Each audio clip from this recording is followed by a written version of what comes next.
Detroit Lions fans, Detroit Den 313 back with another episode. Stephen Will here, ready to talk to Detroit Lions football. Man, sorry. I feel a little flat, but we're gonna shake it off. I guess we should start this thing off, man. Maurice Norris, man. Like that one kind of took the air out of everything, man. We're set on here to talk about a bunch of good things the Detroit Lions did, but as we talk about all the time, when it's not even we're talking about players' health, you know what I mean? When we're just talking about them playing good or playing bad, we're reminding our subscribers and people that tune into us just to remember these guys are humans with families and people that care about them. That comes before a game. This is a game. They're playing a game at the end of the day. So prayers up for Maurice Norris and his family, man. Hope that he's okay. I don't know, Steve. You got anything on it? Somber, Will. What I like to think that we first of all, let me say this. I'm usually the one who tries to crack a joke here or there to lighten the mood. That's not going to happen tonight. There's no mood to be lightened. Scary stuff in football tonight.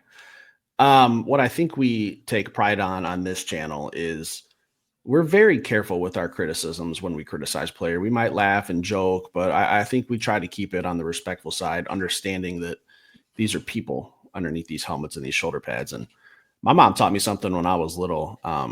Don't ever say anything about someone that you wouldn't say to their face. And sometimes I lose a little track of that. I'll be honest, a little self-critical, but football's scary. I know you have sons who play football. It's a violent sport. I'm thinking of his family, who I don't know if they were at the game or if they had to watch that horrific nonsense going on from a TV in their homes, probably scared to death with a million questions in their heads. Can't even imagine being in that position as a new parent, as a parent like you that has kids and is, probably had some scares here or there, but hopefully nothing like that. Well, yeah, it sucks to be, looking forward to a nice night, Friday night, wanted to hop on, talk some football, do some critiquing, do some X's and O stuff. I feel like that's on the back burner tonight. But I will say what we saw the coaches do was absolutely phenomenal. I kind of thought maybe the NFL would step in and say, hey, call this game. Doesn't need to happen. Similar to what we saw a couple years ago with boy from Buffalo. I can't think of his name right now. Damar Hamlin. Yeah. I thought the NFL would step in. Maybe the Lions and the Falcons were sick of waiting. They met at midfield and decided, hey, live play, no rush, just hold the ball. Let's run this game clock out. And then I think the NFL finally got the hint, like, hey, all right, well, let's just cut this game. So shout out to the coaches. Raheem, the coach from the Falcons, my mind's a blank right now. Dan Campbell, classy gesture. That's how football should have been taken care of with what happened on the field. No, agreed, man. Agreed. Without a doubt, man. Again, prayers up for him. What else you want to talk about tonight? Well, I know that there was 3/4 of a game. Seems kind of irrelevant at this point a little bit, but if you want to try to dive into a couple things, not just be, rain clouds, but obviously the Maurice Norris thing is on our minds. And I'll tell you what, I remember just a couple weeks ago, this is a fiery kid that Dan Campbell had to kick out of practice for playing so hard. So, he was the one that was starting some fights, and I came on here and said I loved it. I love the attitude. He's playing with the chip on his shoulder. Maybe he didn't like how last season ended either. Maybe he's trying to make this team. Like, I love the fieriness that was coming out of him a couple weeks ago. He was the one involved with some of the scuffles, and Dan had to ask him to go home for the day because he was just playing football a little too hard. So if people don't remember that's what happened with Mo a couple weeks ago. Yeah, man, 24 years old, man. Again, prayers up. I don't know, man. There's a lot. I'm sure tomorrow we're going to do a deeper dive. This is literally directly after the game. That's a caveat that I was going to have regardless of this situation. But I just think the other elephant in the room would be, and I'm sure, like I said, we'll do a deeper dive tomorrow, but Hendon Hooker, man, and Kyle Allen. Yeah. Hendon Hooker came out. He got the nod. He had the opportunity with the guys to make plays with. And I just don't think it was enough, Steve. He didn't give me enough to make me comfortable with him being a backup to Jared Goff. I feel like I was very optimistic. I feel like I was one of the people that was saying, hey, let's take a look at him this week. Let's see what we got. And what I saw this week was just not enough. I'm not going to sit up here and say that he is the worst quarterback in the world or anything like that. I'm not going to sit up here and say that we should absolutely give up on Hendon Hooker. But what I am going to say is he's not ready for this season. And I felt like that was apparent tonight. Can he still do some good things? And does he still have some potential? Yes. But before I turn it over to you, Steve, I got the blessing in this little man cave of mine down here to have multiple TVs going. And as I was watching the Detroit Lions game, I was also watching the Browns game. I know where we're going, Will. I know right where we're going. Go bananas. He was comfortable. He looked like he understood what the defense was trying to do. I watched his footwork. I watched him go through progressions as he was dropping back. I watched him lead an offense today. And he doesn't have nearly as much time in the NFL as Hendon Hooker. So at some point, do we have to ask the question, is this a Hendon Hooker thing? Or is this a situation where it is reps and all of this other stuff? Because Steve, I told you, Coach Fair, my high school coach or my college coach, that took me out to do some scouting and stuff with him. Scouted for his Tampa Bay Buccaneers. What he told me, good players play good, and Hendon's just not playing good, man. So, Steve, after seeing Hendon today, how you feel? I'll be honest, Will. I'm with you. I don't want to say a whole lot. Just I don't know. I would just say that Hendon has some time to rebound. He has some time to make a case, but I don't know that it will be in 2025. Well, I want to talk about some positives. I want to talk about some good things that I saw. Isaac Tesla, first touchdown today. Beautiful throw, beautiful catch, perfect. Got the fans excited. I think we got one of those Brad Holmes mid-round gems in us, Will. I think we might have found one. Kyle Allen had a great couple drives, I thought. I think he potentially won the QB2 battle as much as Hendon Hooker probably lost it. Kyle Allen came in and said, well, if he don't want it, I'll take the job. So I thought he looked very sharp. I think he made some good plays. Tesla was kind of featured.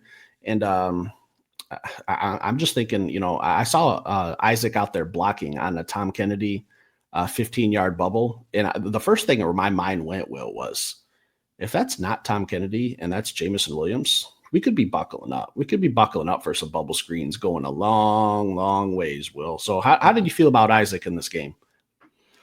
He was who I thought that he was, man. He's 6'3". He can jump. He's fast. This is what I expect. We talked about it in the offseason. I expect him to be a big body X receiver that can catch jump balls. That's, Check so that it box. wasn't any, yeah, so it isn't anything shocking or anything like that.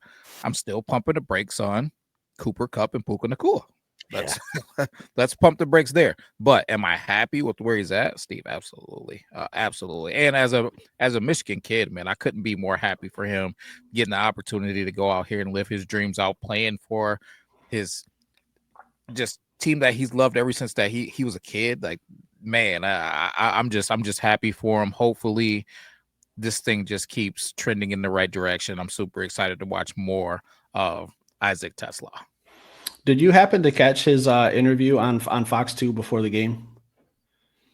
No, it was he got interviewed. It had to have been earlier in the week because it was recorded outside of the practice facility. But he was asked about, who was your favorite Detroit Lion growing up? And obviously, if you play wide receiver and you watch the Detroit Lions as a young man around his age, Calvin Johnson's probably a name that's going to come around. And I think it was Danny Rogers who was interviewing him and asked, had you had a chance to interact with Calvin? And he goes, yeah, briefly. I was a little starstruck. I didn't want to, I did meet him briefly, but we have not had like a chance to have a whole conversation. And he went on to say, Calvin Johnson wore 81 and I wear 18, the opposite of Calvin Johnson. So I was like, man, I kind of like that. And I kind of wondered if that's why he wore 18, because it's just the numbers reversed. But yeah, I'm excited about this kid. His blocking, I think he's going to spring some big plays. He's going to make some big plays. He's a red zone threat. Well, I like how he catches the ball. He goes up and attacks. Love everything about this kid's game. I'm excited to see him with the first team offense in a real regular season game. Well, I'm truly excited. Yeah, I'm definitely excited too, man. I think he's going to be a matchup problem for guys because how do you deal with him? with your fourth corner or safety or linebacker or who's going to be out there dealing with them. And if you're dealing with him, who's dealing with St. Brown? Who's dealing with J-Mo? Who's dealing with Laporta? So we already know what it is. We talked about it, at length, man. I'm excited to see him get into the regular season. Gibby, Demo, like we could have a whole mess of guys on the field that's very, very hard to cover. But who else stuck out to you in this game? Man, Steve, there's a list. There's a list of guys. I don't even know where to start. Actually, I do know where to start. Rock Yassin. What are we talking about? What are we talking about? Safety position. I felt like he was just a hint away from running one down on the back end. He just looks sharp, man. He looks sharp. I think that he's going to find his way into a package and find his way onto the field somehow, some way. He's just too freaking good and too versatile. As players get bumps and bruises, he'll either be playing corner or he'll be playing safety. I think that his versatility has got him into a position to where he has to be on this roster. And I'll be honest, as we picked him up in the offseason and we didn't hear much about him at all after we picked him up, I was like, man, I like him, but we're so deep. I don't know how we keep him. Now I'm like, I don't know how we cut him.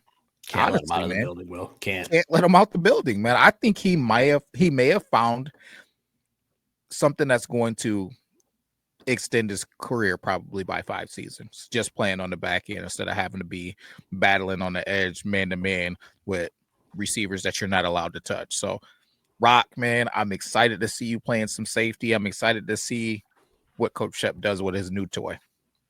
Well, I'm not going to say I disagree with you, but I am a little surprised that that's who you went with first. But Rock Yassin, hell of a game. Yeah, very, very, very, very, very under the radar. After we signed him, it's like, boom, 2 months go by. Hey, remember we signed Rock Yassin 2 months ago? Didn't really pop up. Nobody was really talking about him.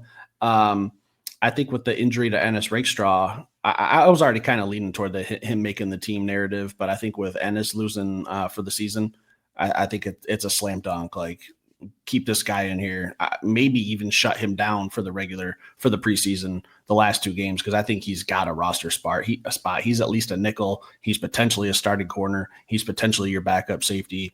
That's a valuable piece. So I'm okay with shutting him down. I've seen enough from him, enough good things in 2 weeks. I saw him coming up and stuffing some outside runs last week against the Chargers while we were getting our butts whooped. He was still playing hard this week. But Will, I thought you were going to go with Al-Qadim Muhammad, who on the very first play of the game almost had a sack. Almost. I thought that's where you were going in. And I'll let you take the table because out of everyone who I know who talks Detroit Lions, you're the only one who's been a little higher than most on Al-Qadim Muhammad. I feel like, listen, when we're talking about Muhammad, all you got to do is meet him in person or see him live to know that he's a creative player. He don't even look real. Like, people that big shouldn't have abdominals, and it just looks crazy.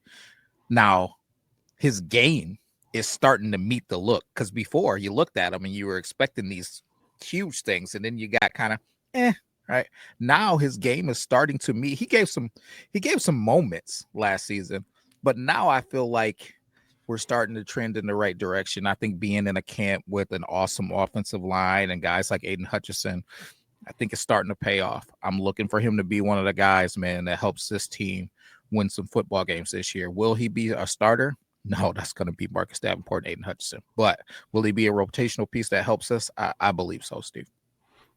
William, I know you're not a golfer. I know you're not a golfer at all. But what you just did was tee up exactly where I was going, because I'm picturing a world with Al-Qadim Muhammad and Zadarius Smith as your second string defensive ends. Let's go get that deal done, because Al-Qadim, very first passing play of the game today, intense pressure, a millisecond away from a sack. And he had a sack later on in the day. I thought he looked very, very phenomenal.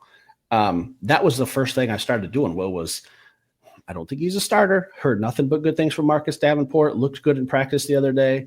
Haven't seen him in a preseason game, but I'm starting to think, all right, who's going to be that second wave? Who's that second wave of pass rusher that I've been calling for all offseason? Well, Al-Qadim Muhammad, throw in some defensive tackles of your choosing. I don't care. There's a plethora of them to choose from. Zadarius Smith on the other side. Will. I need that to happen sooner rather than later, because you teed this up for me unknowingly, because Zadarius was watching tonight because his nephew had 2 massive plays tonight, and in Meeks had a 68-yard reception, not a touchdown reception, but he did have a touchdown reception later in the game. And Zadarius put something on his Instagram story, watching his nephew play football, scoring touchdowns for the Detroit Lions. So he's still keeping tabs on this team. Well, we talked about it earlier in this week. Brad Holmes was on 97, won the ticket, and did a little interview with those boys, and he kind of hit it. He's still in contact with Zadarius. So, well, I would really love the first 8 pieces of this defensive line and how it would be looking if we had him. Yeah, same boat. I didn't even got to say anything about it, Steve. You nailed it. I love the idea of having those guys in a rotation. Get Zadarius in the building as quickly as possible. Absolutely. Grant Stewart also. Signed, sealed, delivered. I'm a believer, Will. If I could, I'd grow my hair out just like him. I might need to get little Will a Grant Stewart jersey and put him in it, because he's got the locks flowing too, just like Grant does. So I just love what I see from him too. Special teams, like not many teams can put a linebacker on kick return or not punt return yet, but who knows? Just the athleticism that he has and the speed that he has in the run game. Well, I just love everything I see about Grant Stewart, and just another guy that you were high on as soon as we signed him. Is you were just chalking him up as a potential special teamer, bubble defensive player, but I think he's earning a case to get some snaps. Well. If we remember when I did the cut up, I was telling people he's going to compete to be on that field. 17 or 18 or whatever tackles in a game. Dude's a monster. But, Steve, I'm going to take what you're saying because I love it. I'm going to take it, and I'm going to take it to the next level, though. Not only do I love Grant, I love that whole group tonight. Trevor Nowaski, Zach Cunningham. I got a warm and fuzzy. From that group. Like I like what they've done with this defense from a depth standpoint. We got defensive linemen for days. We got corners for days. And now I like our second group of linebackers that could come in. And we haven't even got Malcolm Rodriguez back. What are we talking about? Like, so you mentioned defensive tackles. I got to hit these guys because I absolutely love how these guys can run. And I know one of them isn't a defensive tackle, but I think when he really comes into his own, I think he's going to be a hybrid player. But as I was watching the game and looking at these guys on screen plays, on pass plays away from them, Hassanin, Keith Cooper, and Miles Adams, these dudes can run. Pursuit. These dudes can run. So there's a guy, he's a subscriber, Steve, that comments pretty often. And we talked about wrapping it into a show potentially down the road, and maybe we'll still do that. But he asks the question all the time. Yeah, this defense is better. I agree.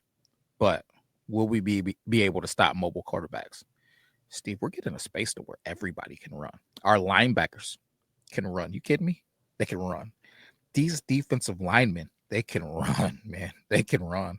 I think that they've seen what we've had a problem with over the past couple of seasons. And Coach Shep said, hey, listen, I want the keys. I'm going to take them. But I need a couple of Ferraris to run these mobile quarterbacks down.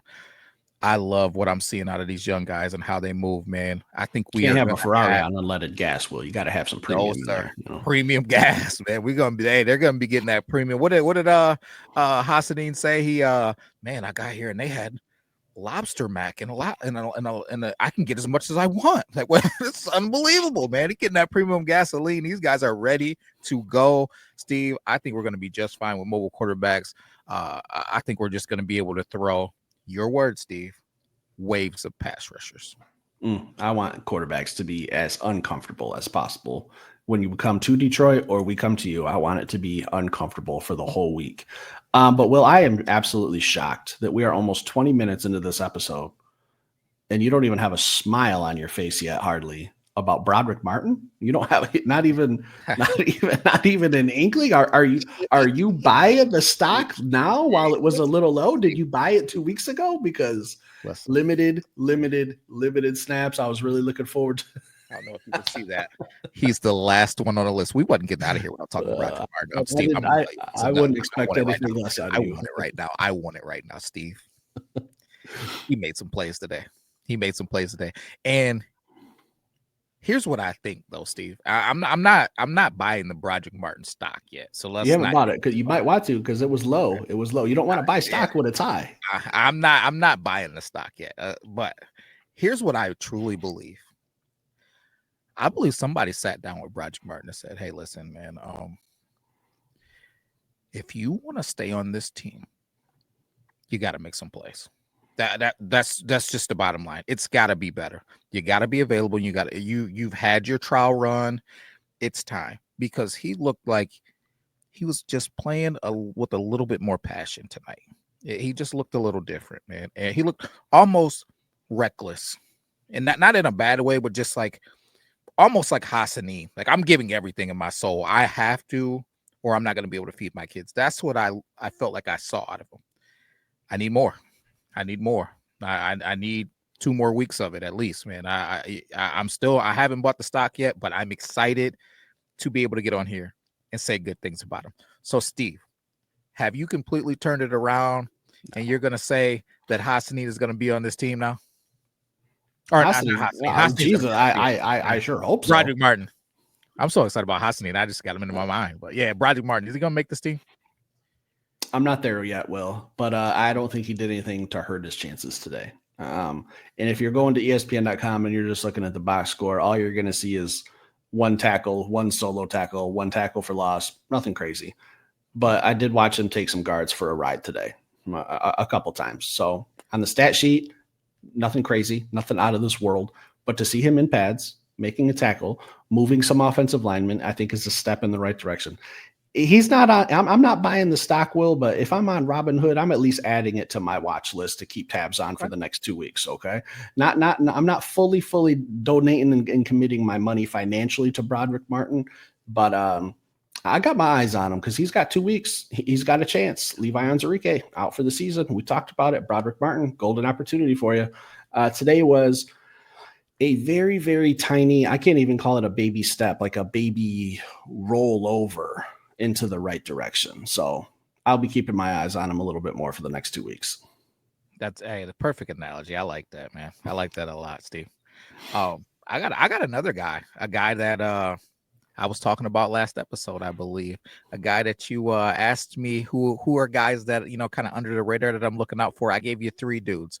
One of them I told you was trending in the right direction. I thought that he was going to get cut, but he had a sack today, Steve. Nate Lynn getting him a sack today. I love what I saw out of him. And they mentioned, I didn't know this, but I heard during the telecast that or during the broadcast that Coach Campbell had been talking about Nate Lynn as well. Got him a sack, man. I feel like this is a guy, he's a bubble guy, but he may sneak his way to the 53-man roster if he keeps taking care of business the way that he is. How'd you feel about Nate? He didn't just get a sack. He put that poor quarterback in the graveyard, Will. All right. Blindside, chased him down, planted him. Sack. I don't know. I love what these players are doing. They're at least making Dan and Brad sit down in that office late at night, 2, 3, 4 in the morning, going over rosters and making tough decisions. I'm glad I don't have their job. Did he make the team tonight? I don't know, Will. We just talked about 2 or 3 other linebackers before him, and we got 3, 4 linebackers who aren't even playing right now because they already got their roles. So when I just look at the position group, I don't know, but yeah. I hope that he at least makes a practice squad and we can hold on to him just in case, because I think Trevor Nowaski is probably the last linebacker getting carried on the team.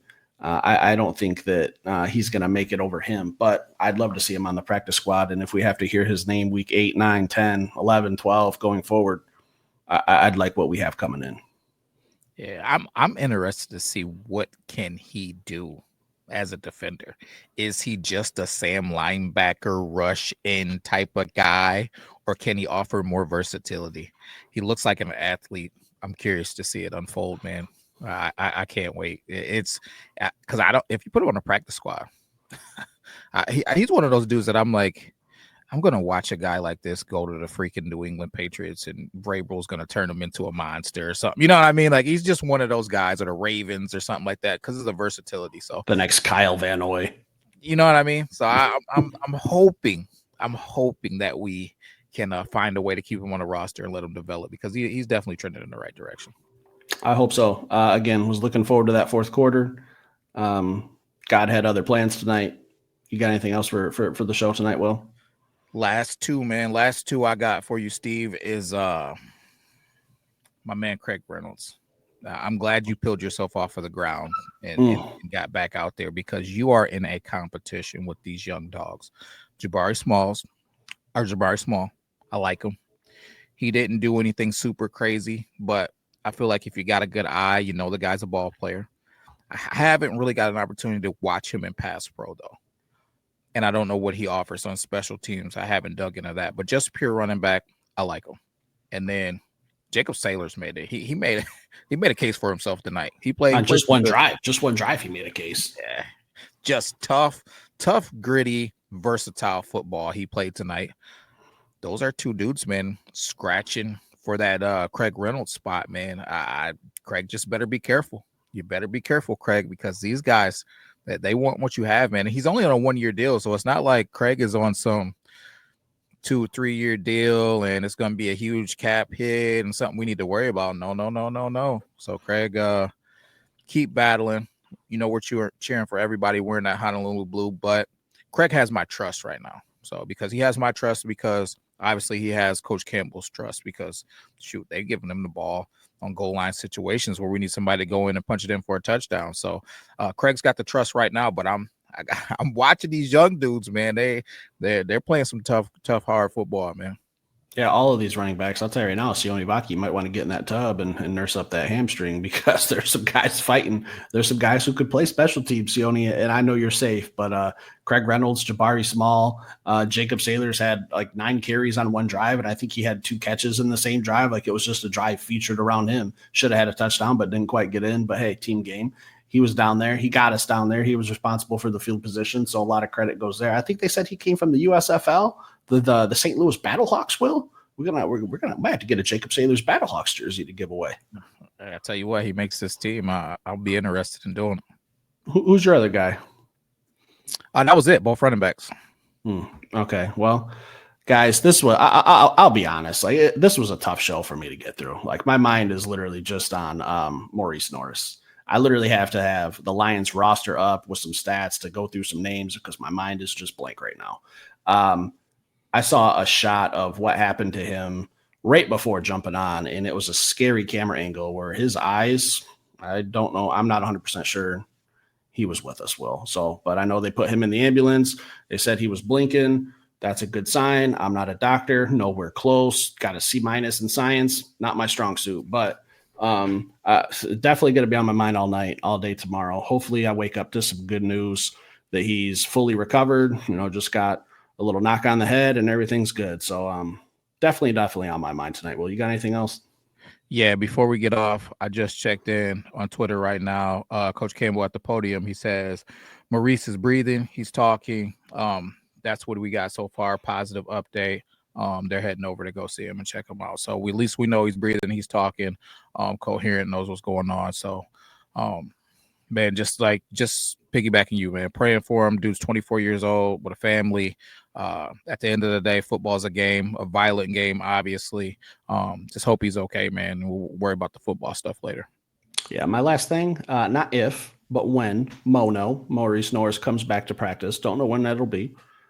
Show him some love. We probably won't be at another practice. Give him a standing ovation. I know he's wearing number 26. If you got a Jahmyr Gibbs jersey, wear it for him. I know that's not his number anymore. Even if it says Gibbs on the back, I think it'd be a cool sign. I know Detroiters are going to do the right thing. We always take care of our own when it comes to stuff like that. So hard episode to get through, guys. Appreciate you sticking in. Hit that like button. Stick around. We'll be back later with another show. Peace.